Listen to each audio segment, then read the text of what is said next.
Hello guys, in this video I'm going to show you how to add a property to one of your lists in the Booking app. But before that, don't forget to subscribe and leave a comment down below, because at 10,000 subscribers I'm going to show you my whole YouTube revenue statistics and growth strategy. So without further ado, let's just jump right into it. First you have to open up the Booking app, and here it opens up in the search menu where we can look for accommodations.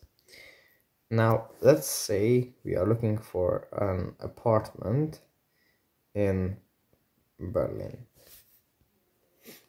for example, on this date.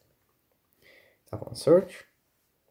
Here we have the apartments that are offered, and let's say we find one that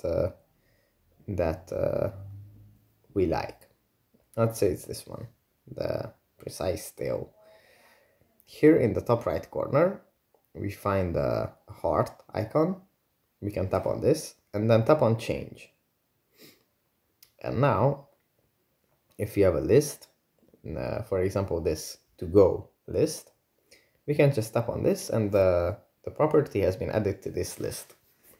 So that's pretty much it for this video. Hope it was helpful for you guys, and I'll see you in the next one.